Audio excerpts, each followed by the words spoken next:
Интересна, но не и толку жестока кампања за локалните избори очекуваат аналитичарите. Копијата ќе се крша за локални теми, но и за решавање на долгогодишни политички проблеми. Додека граѓаните ги интересираат урбанизмот, справувањето со недостаток на паркинг, паркови, игралишта, градинки, куќиња, скитници, партиите во обид за глас плюс ќе зборуваат и за корупција, здравство, образование, ЕУ интеграции. Според аналитичарите, овие избори треба да покажат кои политичари навистина планираат да се зафатат со работа, а на кои им е единствено важно да дојдат до власт. ВМРО ДПМН знам и ВЛЕД одат по општини и изборуваат за болници, изборуваат за амбуланти, градинки, слушам веќе се поставуваат темели. Локални проблеми, заедно сите во владата ветуваат и најавуваат конкретни проекти за еколошки карактер за Скопје. Се од другата страна немате ништо. Значи, СДСМ научен дека власта доаѓа од странци, дека треба некој да ги викне, да им гарантира дека ќе бидат власт, победиле, не победиле на избори, ако не победиле ќе им се помогне и нудат проекти кон надвор.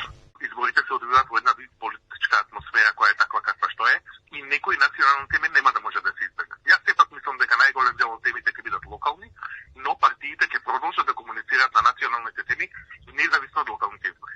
Негативната кампања не може да се избегне. Очекувањата се дека таа ќе биде присутна и овој пат. Сепак, упатените сметаат дека граѓаните веќе станале имуни на разни подметнувања и лажни вести, па главно ќе гласаат за човек и според тоа кои им се приоритетите во локалните заедници каде што живеат. Ке има измислици, подметувања, фотомонтажи, монтирани разговори, монтирани слики и така натаму, но ние веќе сме имуни на тоа. После се што поминавме, мислам дека тоа нема влијание. Најмногу влијание треба да има секој граѓанин за себе, за својот интерес, за својата куќа стан и своите деца. Што ќе ми придонесеш ти за мене, а не да ги кроиш политики кои јас нити ги разбирам, нити верувам во нив.